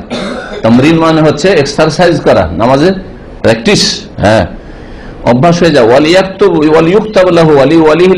এবং এতে নেকি পাবে ওই ছেলেও নেকি পাবে, মেয়ে নাবালক নাবালিকাও নেকি পাবে, এবং যে বাপ মা নামাজ পড়াইলো নাবালক নাবালিকাকে, বাপ মাও এক ভাগ করে সমান সমান নেকি হবে। কারণ নেকি কেটে দাও ইজা সাল্লাহ, যদি ছেলে মেয়ে নামাজ পড়ে তাহলে ছেলে মেয়েরাও না নেকি পাবে, নেকি হবে তাদের, যদিও ফরজ হয়নি। আর তাদের অভিভাবকরাও নেকি পাবে। অভিভাবক যদি বাপ মা বেঁচে না থাকে, ইয়াতিম হয়তো, যে অভিভাবক খাওয়া দাওয়ার অভিভাবক রয়েছে তার উপর এটা আবশ্যক, সে নামাজ পড়াবে। চাচা হইলে চাচা, মামা হইলে মামা, কোন একজন মুসলিম ভাই এতিম ছেলে এতিম মেয়েকে লালন পালন করছে, তার উপর ফরজ যে সেই ছেলে মেয়েকে 7 বছরে নামাজ শুরু করাবে। কারণ নেকি পাবে, আর সেটা 10 গুণ কমপক্ষে পাবে। কারণ লিউমুমি কওলিহি তাআলা, মহান আল্লাহর এই বাণীর ব্যাপকতা এই বিষয়টিকে শামিল। মান জাআ বিল হাসানাতে, যে কেউ নেকি করবে, সে নাবালক হোক আর নাবালিকা হোক আর বড় কেউ হোক, যে কেউ নেকি করবে, ফালাহু আশরু আমসালিহা, তার জন্য কত রয়েছে? 10 গুণ রয়েছে, 10 গুণ রয়েছে। সূরা আনআম আয়াত নম্বর 160। আব্দুল্লাহ বিন আব্বাস রাদিয়াল্লাহু তাআলা আনহুর হাদিসে রয়েছে হজ সম্পর্কে, হজে যদি নেকি পাওয়া যায় হজ করালে নাবালক নাবালিকাকে, তাহলে হজের আগে তো হচ্ছে নামাজ, তাই না? তো বলছেন যে লাম্মা রাফাত ইলাইহি ইমরাতুন সাবিয়ান, এক মহিলা তার এক শিশুকে কোলে করে এইরকম নবী সাল্লাল্লাহু আলাইহি ওয়াসাল্লাম সামনে পেশ করলো আর বলল, আলেহাজা হাজ্জুন ইয়া রাসূলুল্লাহ, হে আল্লাহর রাসূল, এই আমার নাবালক ছেলেটার কি হজ হবে? কোলের ছেলে, 6 মাস 1 বছরের ছেলে, এই ছেলেটার কি হজ হবে? কালা নাম, নবী সাল্লাল্লাহু আলাইহি ওয়াসাল্লাম বলে, হ্যাঁ হজ হবে, ওয়ালাকি আজরুন, এবং তোমার জন্য নেকি আছে। তো ছেলে কি নেকি পাবে না? আরে ছেলের নামে যখন করা হইলো আর ছেলের নামে নিয়ত করলো অভিভাবক, তো ছেলে তো নাকি পাবেই, বা মেয়ে নাকি পাবেই, ও নাবালক নাবালিকা পাবেই। আর তার সাথে সাথে মেহনত, পরিশ্রম, কষ্ট, এবং তার পক্ষ থেকে নিয়ত করলো, আর যেহেতু তার বাপ মা, সেজন্য ওয়ালাকি আজরুন, তোমার জন্য নেকি রয়েছে। রাওয়াহু মুসলিম, হাদিস সহিহ মুসলিম রয়েছে। ফায়ুআল্লিমুহু ওয়ালিয়ুহু সালাতা, নামাজ পড়াইতে হবে, তো নামাজ পড়ার আগে নামাজ শিখাইতে হবে। তাহলে বুঝা, তাহলে 7 বছরে যদি নামাজ পড়তে নিয়ে যান, তার আগে আপনাকে নামাজের তরিকা শুরু থেকে শেষ পর্যন্ত, দোয়াগুলি, কিছু সূরা, এগুলি ছেলে মেয়েকে মুখস্থ করাতে হবে কেউ না, ওটা আগে করাইতে হবে। কারণ আমলের আগে এলেম, নামাজ হচ্ছে আমল, আর নামাজের শিক্ষাটা হচ্ছে এলেম। তাহলে এলেমটা আগে, সূরা ফাতিহা মুখস্থ করানো, 10-20টা সূরা মুখস্থ করানো, রুকুর তাসবিহ, সিজদার তাসবিহ ইত্যাদি, আত্তাহিয়াত, দরুদ, আর এই সমস্ত মুখস্থ তাহলে বাচ্চাদের করাইতে হবে। ওয়ালিউস সালাত, সুতরাং বাচ্চাদের, নাবালক ছেলে মেয়েদের অভিভাবক সালাত শিখাবে, ও তাহারাতা, এবং তার সাথে সাথে ওযু শিখাবে, ওযু শিখাবে। তারপরে তায়াম্মুম মাসলা বলবে, যদিও প্রাথমিক ওযুটা শিখালেও হয়, কিন্তু প্রয়োজনে তায়াম্মুম মাসলা বলবে। যখন দেখা যাচ্ছে এমন জায়গায় ছেলেকে নিয়ে গেছে যেখানে পানির ব্যবস্থা নেই, তো অভিভাবক যখন তায়াম্মুম করেছে, ছেলেকে তায়াম্মুম শিখাবে। ওয়াইযা বালাগা সাবিয়ু ফিল ওয়াক্তি, নামাজের ওয়াক্ত চলছে, ওই সময় একটা শিশু, নাবালক ছেলে সাবালক হয়ে গেল, হতে পারে না? পারে না? হতে পারে, হতে পারে। মেয়েদের ক্ষেত্রে বিশেষ করে হতে পারে। মেয়েরা সাবালিকা হয় কিসে? হ্যাঁ, অতিরিক্ত কিছু তাদের সাবালিকা লক্ষণ আছে যেগুলো ছেলেদের নেই, যেমন মাসিক। হঠাৎ করে জোহরের নামাজের টাইম শুরু হয়েছে অথবা শেষ হতে যাচ্ছে, শেষ হতে মাত্র 5 মিনিট আছে, ওই সময় মাসিক চলে এলো, ঠিক না? সাবালিকা হয়ে গেছে। এখন মাসিক চলে আসে, তখন নামাজ পড়তে পারছে না, মাসিক থেকে পাক হওয়া, তাহলে উদাহরণ দিতে হবে এখন। হ্যাঁ, মাসিক চলে এসছে, তার মানে সাবালিকা হয়ে গেছে। আর মাসিক থেকে যখন পাক হলো, তখন দেখা যাচ্ছে যে জোহরের নামাজের 5 মিনিট বাকি আছে, বা মাগরিবের সূর্য ডুবতে 5 মিনিট বাকি আছে। 5 মিনিটে 1 রাকাত নামাজ হয়তো পড়া যাবে। 1 রাকাত নামাজ পড়ার যদি টাইম পাই, তাহলে বাকি 3 রাকাত তাকে পড়তে হবে তার সাথে, মানে 4 রাকাতই পড়তে হবে, ফরজ হয়ে যাবে। তাই নামাজ কত গুরুত্বপূর্ণ বিষয়, মাসালাটা এখানে আলোচনা করছেন লেখক। দেখেন, বলছেন যে যদি কোন নামাজের ওয়াক্তে নাবালক নাবালিকা সাবালক সাবালিকা হয়ে যায়, ফাইন কানা কাদ সাল্লা, যদি নামাজ পড়ে নিয়ে থাকে, নামাজ পড়ে নিয়ে থাকে, তো আযাতু, সেটা যথেষ্ট যে নামাজ পড়েছে সে। যদি নামাজ না পড়ে থাকে, ওয়াইল্লা ওয়াজাবা আলাইহি আন ইউসাল্লিয়া, তাহলে তার ফরজ হয়ে গেছে। এখন এতদিন ফরজ হয়নি, কিন্তু যেহেতু সাবালক বা সাবালিকা হয়ে গেছে, সেই জন্য নামাজ ফরজ হয়ে গেছে। ইন বালাগা কাবলা খুরুজিল ওয়াক্তে বিকাদরি রাকাতিন ফা আকসার, যদি সাবালক হয়ে যায় নামাজের টাইম শেষ হওয়ার পূর্বে মাত্র 1 রাকাত নামাজ পড়ার সময় রয়েছে, ওই সময়টি তাহলে তারপর ফরজ হয়েছে। কত রাকাত ফরজ? টাইম আছে মাত্র 1 রাকাত নামাজ পড়ার। কয় রাকাত ফরজ? 4 রাকাতই ফরজ। 4 রাকাতই ফরজ, আদায় করতে হবে। তারপরে লেখক বলছেন যে সালাত কোন কাফের ফরজ নাই, কারণ সালাত ফরজ হওয়ার জন্য প্রথম শর্ত হচ্ছে মুসলিম হইতে হবে। তাহলে কোন অমুসলিম যদি নামাজ পড়তে যায় আপনার সাথে, ওকে বলেন যে আগে তুমি অন্তর থেকে তাওহীদ, আল্লাহকে বিশ্বাস করে, কালেমাকে বিশ্বাস করে শাহাদাত দাও, শাহাদু আল্লাহ ইলাহা ইল্লাল্লাহ ওয়া শাহাদু আন্না মুহাম্মাদান রাসূলুল্লাহ, তারপর নামাজ পড়ো। অনেক অমুসলিম রোজা রাখে। আমার সেন্টারে 5 বছর একটা চিটাগাংয়ের হিন্দু আসতো, তাফসীর শুনতে আসতো ক্লাসে জুমার দিনে, কয়েক বছর আগে। দীর্ঘ 5 বছর এসছে। আর মুসলিম গুলোকে জন্মসূত্রে যারা মুসলিম তাদেরকে ওই দাল্লাসানা এলাকায় থাকতো, তাদেরকে টেনে টেনে নিয়ে আসতো যে চলো আলোচনা শুনতে চলো, কিন্তু মুসলমান হয়নি। আল্লাহ পাকের হিকমত, তার অন্তর ফিরছে না মুসলমান, বাধা। আমার স্ত্রী বিরোধী হয়ে যাবে, আমার বাপ মা বিরোধী হয়ে যাবে, এগুলি হচ্ছে শয়তানের জাল, শয়তানের জাল। আল্লাহু আকবার। হেদায়েত যে কত বড় আল্লাহ পাকের নিয়ামত। অনেকে আছে, অনেকে অন্যকে আলো দিতে পারে কিন্তু নিজে আলোকিত হয় না, চেরাকের তলা, তাই না, প্রদীপের তলা, অন্ধকার। ওয়ালা তাজিবু সালাতু আলা কাফির, কাফেরের উপরে নামাজ ফরজ নয়। ওয়ালা মাজনুন, পাগলের উপরে নামাজ ফরজ নাই। কিন্তু পাগল হঠাৎ করে জ্ঞান বুদ্ধি ঠিক হয়ে গেল, আর নামাজের টাইম শেষ হতে যাচ্ছে, মাত্র 5 মিনিট বাকি আছে, নামাজ ফরজ হবে না? হবে না, নামাজ ফরজ। জি হ্যাঁ। লাকিন ইন আসলাম আল কাফের, কাফের যদি মুসলিম হয়ে যায়, আও আকাল আল মাজনুন, অথবা পাগল ব্যক্তি যদি সুস্থ মস্তিষ্কে ফিরে আসে, কাবলা খরুজুল ওয়াক্তে, নামাজের টাইম শেষ হওয়ার পূর্বে, মাত্র বেকাদরে রাকাত, 1 রাকাত নামাজ পড়ার সমান সময় আছে, এই সময়টাই, ওই সময়টাই একটা লোক মুসলিম হইল। আমাদের কাছে অনেকে ইসলাম গ্রহণ করতে আসে বা ইসলামিক সেন্টারগুলিতে আসে, নামাজের সময় আসরের শেষ হতে যাচ্ছে, কালমা পড়তে পড়তে তার হয়তো আর 2 মিনিট 3 মিনিট আছে আজান হইতে, আসর ফরজ হয়ে গেছে, তার উপর আসরের নামাজ তার উপর ফরজ হয়ে গেছে। ওয়াজাবা আলাইহিম আদাওহা, তখন এই পাগল এবং কাফের যে এখন সুস্থ মস্তিষ্কে ফিরে এসেছে অথবা ইসলাম গ্রহণ করেছে, তাদের উপর এই নামাজ আদায় করা ফরজ। আর একটি মাসালা তারপরে বলছেন, লাইজু তাখির সালান ওয়াক্তিহা, নামাজের জন্য আল্লাহ যখন ওয়াক্ত সুনির্ধারিত করেছেন, নামাজের ওয়াক্তের আগে নামাজ যেমন হবে না, তেমন নামাজের ওয়াক্ত পার করে নামাজ হবে। এই কথাটা একটু আগে আমি নিজের ভাষায় বললাম, লেখক এখন মাসালা উল্লেখ করছেন যে কোন নামাজকে তার সময় থেকে পিছিয়ে দেওয়া জায়েজ নয়, গুনাহগার হবে। এবং সেই নামাজ অনেক গবেষক আমাদের কাছে কবুল হবে না বিনা ওযরে যদি নামাজের টাইম পার করে দিয়ে থাকে। তওবা ইস্তেগফার করা ছাড়া কোন রাস্তা নেই, নামাজ কবুল হবে না। আর একদল বলছেন যে কবুল হবে, কিন্তু সেই ব্যক্তি নামাজের টাইম পার করার জন্য গুনাহগার হবে। মহান আল্লাহ ইরশাদ করেছে, ইন্নাস সালাতা কানাত আলাল মুমিনিনা কিতাবাম মাওকুতা, আয়াত সূরা নিসা আয়াত নম্বর 103। একটু আগে তরজমা তাফসীর করলাম।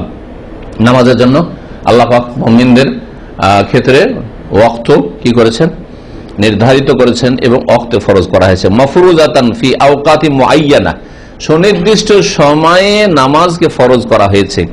লা ইয়াজুজু তাখিরু আনহা, সুতরাং তাতে বিলম্ব করা জায়েজ নাই। ইল্লা লিমান ইউরিদু জামাহা, তবে কেউ যদি নামাজ জমা করতে চায়, জমা করা যাবে শুধুমাত্র, ভালো করে শুনেন, যোহরকে আসরের সাথে, যোহর আসর একসাথে, আর মাগরিব এসা একসাথে। এই বিষয়টি এই জন্য বলছি যে অনেক লোকেরা, তাদের কথা শুনে হাসি লাগে, বলছে আমি আসরকে মাগরিবের সাথে জমা করেছি, আসরকে মাগরিবের সাথে জমা করেছি, বা এশাকে ফজরের সাথে জমা করেছি। চলবে? চলবে না। ফজরকে জোহরের সাথে জমা করেছি, চলবে না? চলবে না। সুতরাং ভালো করে জামার মাসালা শুনেন, জামা শুধু হবে জোহর আসরে আর মাগরিব এশাতে, আর যখন তখন না, তার শরীয়তি কি থাকতে হবে, কারণ, বৈধতার কারণ থাকতে হবে। আসল হচ্ছে যে 5 ওয়াক্ত 5 টাইমে পড়তে হবে, 5 নামাজ 5 বারে পড়তে হবে, এটাই হচ্ছে আসল। যদি শরীয়তে কোনো বৈধতার রাস্তা না থাকে জমা করার, তাহলে কেউ যদি এমনি জমা করে, জমা কবুল হবে না। ভালো করে শুনে, জমা কবুল হবে না। এখন জমা বৈধতার কারণ কি? একটা হচ্ছে জমা আরাফাতে। আরাফাতে কোন কোন ওয়াক্তে জমা?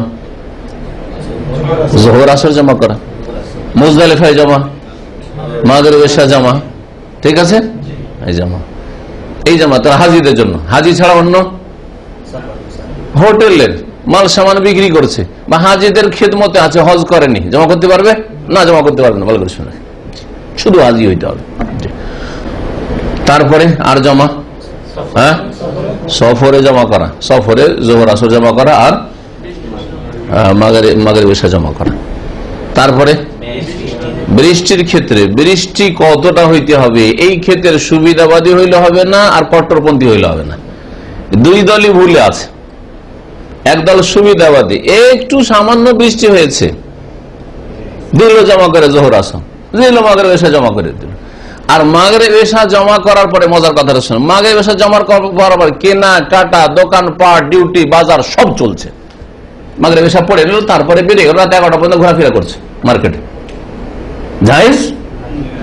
তার মানে তার কাছে নামাজের চাইতে বেশি মূল্য হচ্ছে তার কেনাকাটা, হাট বাজার, ব্যবসা বাণিজ্য, ওগুলো করতে পারছে বৃষ্টিতে কাদাতে, কিন্তু নামাজ ও দুইবারে পড়বো, কষ্ট হয়ে যাবে, একবারই জমা করিনি, এটাই না বোঝায়? সুতরাং চলবে না, এত সহজ বিষয় নয়।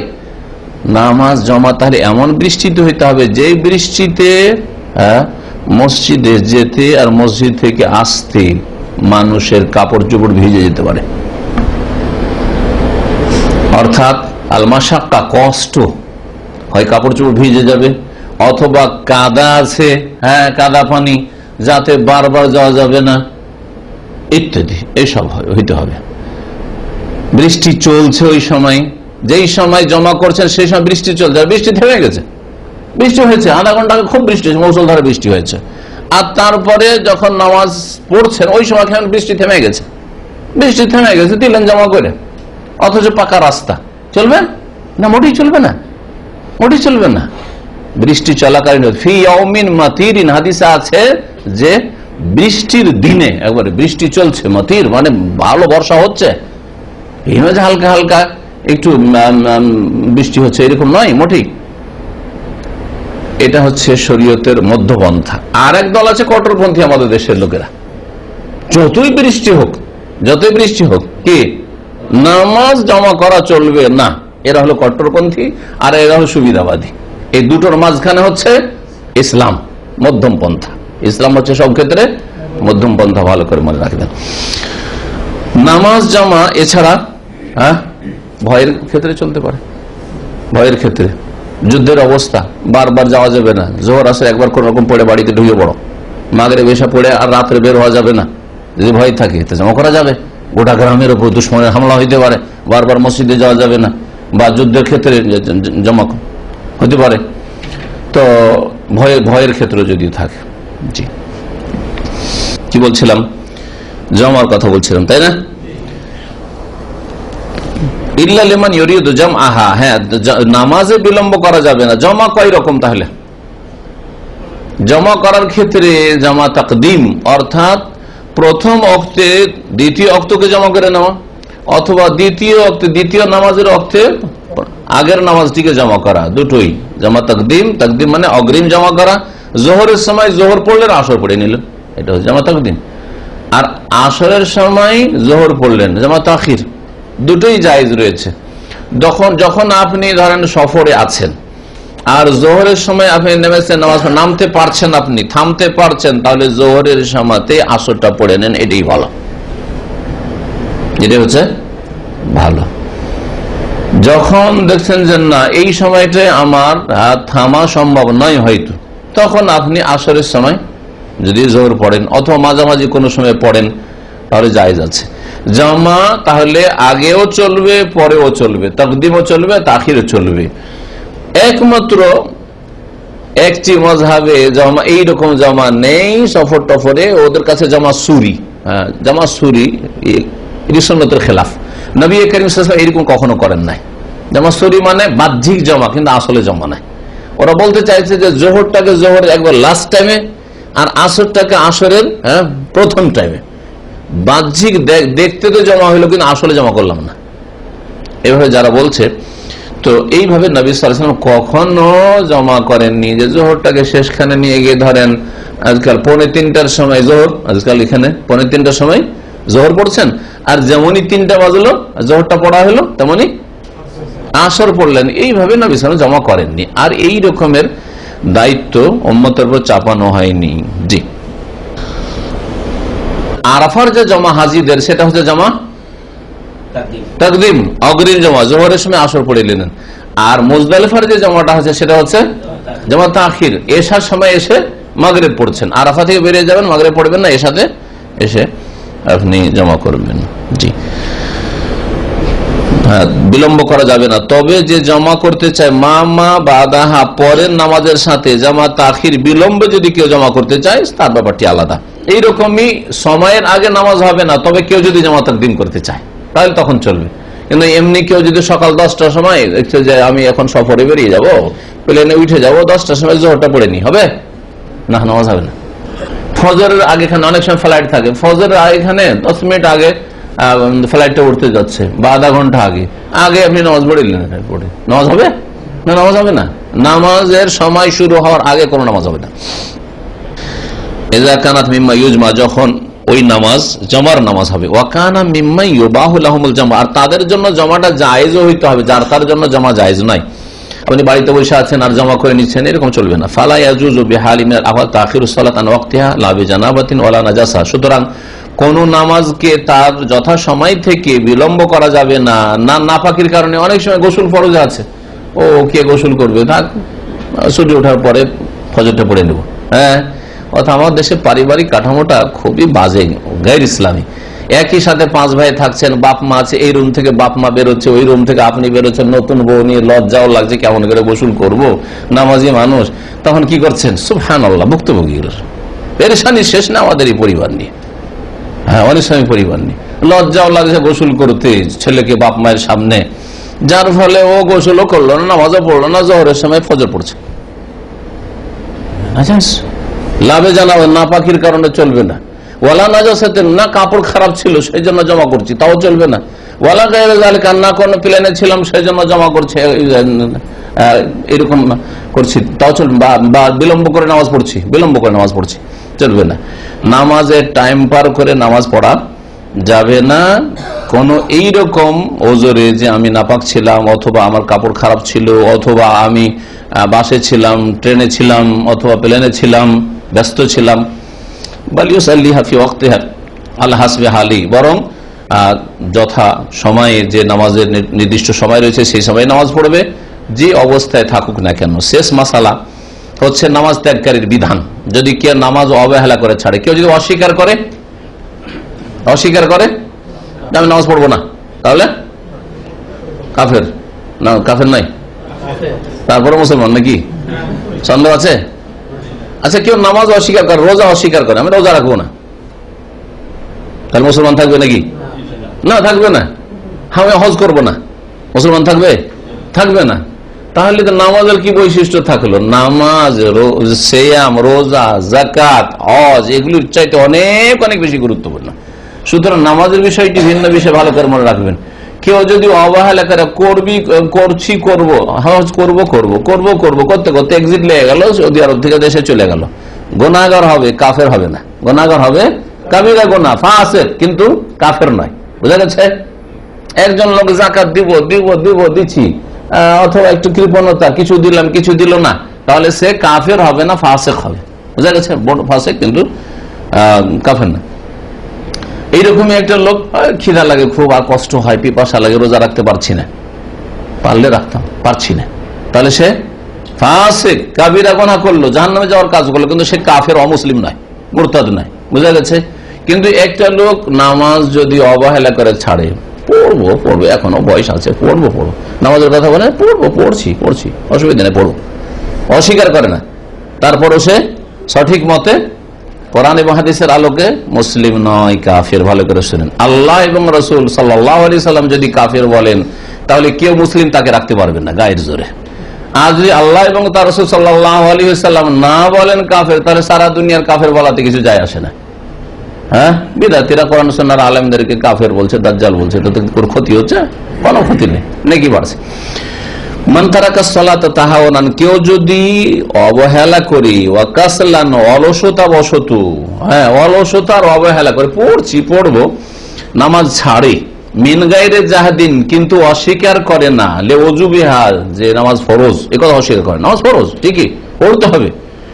কাফারা আলা সাহিদ, তারপর কাফির হয়ে যাবে সঠিক মতে, মিন কাউলাইল ওলামা, ওলামাদের যে দুটি উক্তি রয়েছে তার মধ্যে সঠিক উক্তি হচ্ছে, হ্যাঁ সহি মত হচ্ছে যে অবহেলা অলসতায় নামাজ ছাড়লে কি হয়ে যায়, কাফের হয়ে যায়। আরে ঘুম ছাড়িয়ে নামাজ পড়তে খুব কষ্ট লাগে আমাকে, কিন্তু পড়বো।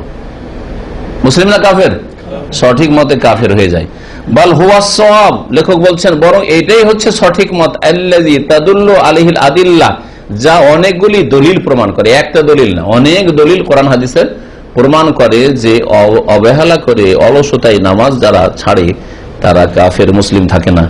যেমন জাবের রাদিয়াল্লাহু তাআলা আনহুর হাদিস একটি দলিল, এখানে দুটি দলিল উল্লেখ করেছেন। প্রথম দলিল হচ্ছে বাইনার রাজুলি ওয়া বাইনাল কুফরি তারকুস সালাহ, একজন মানুষ এবং কুফরের মাঝে পার্থক্যকারী বা আড় সৃষ্টিকারী হচ্ছে তারকুস সালাহ, নামাজ ছেড়ে দেওয়া। নামাজ যদি পড়ে তাহলে আর থাকলো, হ্যাঁ কুফরি থেকে বাঁচলো, আর যদি নামাজ ছেড়ে দেয় তাহলে কাফের হয়ে গেল। রাওয়াহু মুসলিম, হাদিস সহিহ মুসলিমে রয়েছে, এবং এছাড়া অনেক দলিল রয়েছে।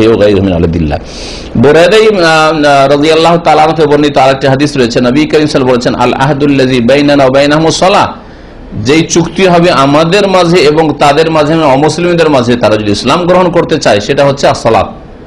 একটা লোক বলছে আমি কালেমা পড়ে মুসলিম হয়ে যাব, তখন তাদের সাথে প্রথম চুক্তি কিসের হবে?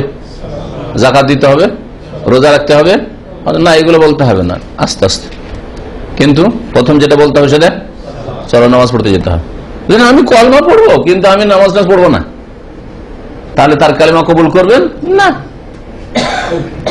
প্রথম চুক্তি হবে কিসের? সালাতে, নামাজের। তখন তারা কাহা, কিন্তু যদি কেউ ছেড়ে দিয়েছে নামাজ, সে তারা কাহা বলেন যে যাহা দাহা অস্বীকার করে, আনকারাহা অস্বীকার করে, কথা বলেনি। ফামান তারা কাহা, কেউ যদি তরক করে, নামাজ পরিত্যাগ করে, ফাকাদ কাফারা, সে কি হয়ে যায়? কাফারা হয়ে যায়, কাফের হয়ে যায়। আরবি ভাষাতে ফাসাকা ছিল, নবী সাল্লাল্লাহু আলাইহি ওয়াসাল্লাম ফাসাকা বলেননি, ফাকাদ ফাসাকা, তাহলে সে ফাসেক হয়ে যায় বলেছেন। তাহলে বোঝা গেল যে বেনামাজি যারা অবহেলা করে নামাজ ছাড়ছে, এখনো সময় আছে। আরে পড়বো রে ভাই, এত কেন পেরেশান করছেন? পড়বো তো নামাজ, বলছি তো না। আমরা বেনামাজিকে জিজ্ঞেস করলে কি বলে, কি বলেন হুজুর, নামাজ না পড়লে হয়? যা ভালো করে জানা নামাজ পড়েন না, নামাজ পড়েন। আরে কি বলেন, মুসলিম আমরা নামাজ পড়বো না? আরে সোজা ভাষায় বলেন নামাজ পড়ি না, পড়ি না, সোজা ভাষায় বলবেন না, এইভাবে পড়ি। বড় চালাক বান্দা, কি বলেন মুসলিম নামাজ পড়বো না, এটা কথা হইলো? হ্যাঁ, এইভাবে কথা বলতে জানে বেনামাজিরা। রাহুল খামসা, পাঁচজন ইমাম, ইমাম আহমদ, আবু দাউদ, নাসাই, তিরমিজি, ইবনে মাজাহ, পাঁচটি কিতাবে রয়েছে বিসনাদিন সহিহ, সহিহ সনদে। এছাড়াও বেশ কিছু দলিল রয়েছে, সূরা তাওবাতে আয়াত রয়েছে, ফাইন তাবু আকামু সালাত ওয়া আতাউ যাকাত ফা ইখওয়ানুকুম ফিদ-দ্বীন, তারা তওবা করে যদি নামাজ কায়েম করে, যাকাত দেয়, তাহলে তারা তোমাদের দ্বীনী ভাই। আর তারা যদি নামাজ না পড়ে তাহলে দ্বীনী ভাই নয়। ইন্নামাল মুমিনুনা ইখওয়াতুন, মুমিনরা হচ্ছে ভাই। আর ঈমান টিকে থাকবে যদি 5 ওয়াক্ত নামাজ পড়ে, ঈমান টিকবে না যদি 5 ওয়াক্ত নামাজ কায়েম না করে। ওয়া সাল্লাল্লাহু আলা নবিয়িনা মুহাম্মদ ওয়া আলা আলিহি ওয়া সাহবিহি আজমাইন।